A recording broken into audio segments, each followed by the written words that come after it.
और दीप S&P 500 life time high पर closing दी है, 5000 के ऊपर बंद होने में कामयाब रहा, 5030 के आसपास के लेवल पर बंद हुआ है। नेस्डेक की रिकवरी अच्छी है और अच्छी बात है कि डाउ 350 अंक बढ़कर बंद हुआ है। और कल हम बात कर भी रहे थे, आपने कल अच्छा सवाल पूछा भी था कि व्हाट नेक्स्ट, अब क्या, रिजल्ट सीजन खत्म हो चुका है, तो रिजल्ट सीजन खत्म होने के बाद हमारे पास एक ही चीज है, हमारा डाउ।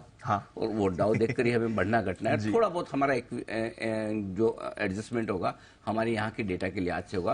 तो आज दो बड़ी इंटरेस्टिंग चीजें, एक अमेरिकी बाजारों का एक्शन है और दूसरा एफआईज का एक्शन है। तो चूंकि आपने पहले डाउ की और अमेरिका की बात छेड़ी है, पहले मैं इन पर आपको रख दूं कि कल बढ़ने की वजह क्या थी। और फॉर ए चेंज बढ़ने की वजह थी वो खराब आंकड़े जो आपको दिखने सुनने में खराब लग सकते हैं, लेकिन अमेरिका वालों को पसंद आया। देखिए, अमेरिका में 550 अंकों की जो गिरावट हुई थी 3 दिन पहले, वो क्यों हुई थी? वो इस बात को लेकर हुई थी कि अमेरिका में ब्याज दरें बढ़ने की आशंका हो सकती है महंगाई दर के आंकड़ों को देखने के बाद, जो 3.1% आए थे। याद आया? 3.1%, उम्मीद थी 2.9%, 20 बेसिस पॉइंट बढ़कर आया तो अमेरिकी बाजार लुढ़क गए। कल एक डेटा और आया और वो डेटा था रिटेल सेल्स का, और वो डेटा आया जनवरी महीने का -0.8, यानी कि नेगेटिव में है, रिटेल सेल्स कम हो रही है। अनुमान ये था कि ये घटेगी 0.3%, घटी 0.8%, यानी कि उम्मीद से ½ % ज्यादा घटी है। बस इसी में काम हो गया। दिसंबर में ये बढ़कर आई थी 0.4%, और यानी कि करीबन आप ये समझिए ना 1.25% के आसपास की दिसंबर से जनवरी के महीने में कमी आती दिखी रिटेल सेल्स में। तो बस बाजार को ये पसंद आ गया, अच्छा रिटेल सेल्स नहीं बढ़ रही है, इसका मतलब लोग कम खरीद रहे हैं, थोड़ा परचेजिंग पावर कम हो रहा है। मार्केट तो यही देखना चाहता है, कोई भी ऐसी खबर जिससे ये लगे कि महंगाई कम होने का संकेत है, और जिसके दम पर, अब फेड कोई खाली एक डेटा के दम पे सोचने वाला नहीं है, ऐसा थोड़ी रिटेल सेल्स के बेसिस, अच्छा ये रिटेल सेल्स, ये हमारी महंगाई दर, ऐसा तो कोई 1-on-1 कोरिलेशन और कनेक्शन तो है नहीं। लेकिन इस आंकड़े के दम पर अमेरिकी बाजारों ने कल छलांग मार दी। प्रॉब्लम क्या है दीप? अब वहां भी ज्यादा ट्रिगर्स है नहीं, तो छोटे मोटे जो ट्रिगर मिल रहे हैं उसी के दम पर ऊपर नीचे हो जाओ। तो कल ये ट्रिगर अच्छा मिल गया, इसके दम पर दौड़ गया। लेकिन मजे की बात, डाउ और नेस्डेक के साथ साथ जो अलग है, जिसका जिक्र कल हमने किया, आज फिर से करूंगा, रसेल 2000, जरा ये इंडेक्स लाइए, कल फिर से धमाल करते हुए दिखाए 2.5%। माय गुडनेस, 2 दिनों में 5% बढ़ गया, 5% बढ़ गया। ये सेम इसको है ना, रसेल 2000 को अगर आपको समझना, जैसे मैं कई बार बोलता हूँ ना, निफ्टी की चाल को आप डाउ के साथ जोड़ लीजिए, नेस्डेक की चाल को बैंक निफ्टी के साथ जोड़ दिए, रसेल 2000 की चाल को अगर आपको जोड़नी तो हमारे मिड कैप स्मॉल कैप शेयरों के साथ या पीएससी शेयरों के साथ जोड़िए। घटा 3%, बढ़ा 5% 2 दिनों में। ये कमाल है। सेम हमारे यहाँ देख लीजिए, mid cap share, small cap share, PSU घटने में कम, दौड़ने में आगे एकदम।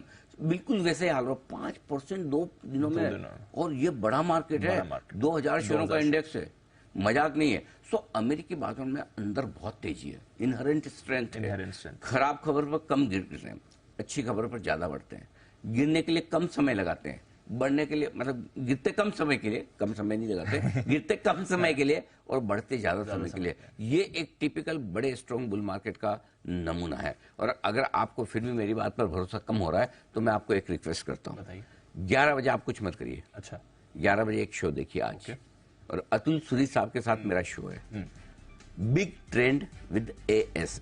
अतुल सूरी और अनिल सिंह दोनों एएस हैं। तो हमने एक बढ़िया शो बनाया कि दुनिया भर के 85% मार्केट, 85% मार्केट जबरदस्त बुल रन में, और अगले 2 सालों में आपको अगर ये अंदाजा लगाना हो कि भाई चलो हम तो मजबूत है, लेकिन बाकी मार्केट का क्या, तो बाकी मार्केट कितना बढ़ सकते हैं, पहली चीज।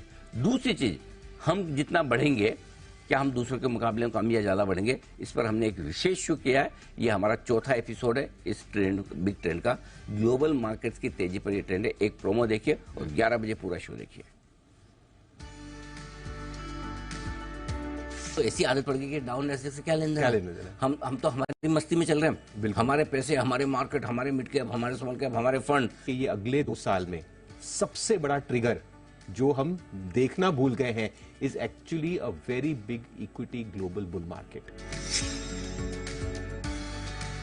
अगले 2 साल में दुनिया भर के बाजारों में जो बड़ी तेजी बनेगी उसकी लीडरशिप हमारे बाजार से आएगी। इंडिया के कैरेक्टरिस्टिक्स भी देखें तो जब घटे हम कम घटे, ये जो क्वालिटी ऑफ लीडरशिप है ये मुझे ये कॉन्फिडेंस देता है। ये सिर्फ 2023 की तेजी नहीं है, ये तेजी मुझे लगता है अगले 1.5-2 साल चलेगी।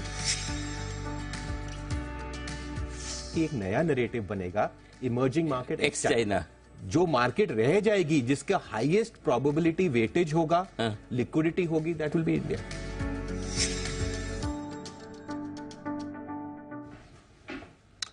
चलिए, तो ये है आपके लिए बड़ा ट्रेंड जो आ रहा है, 11 बजे मिस नहीं करना है। बट अनिल जी ने झलक तो आपको दे ही दी है।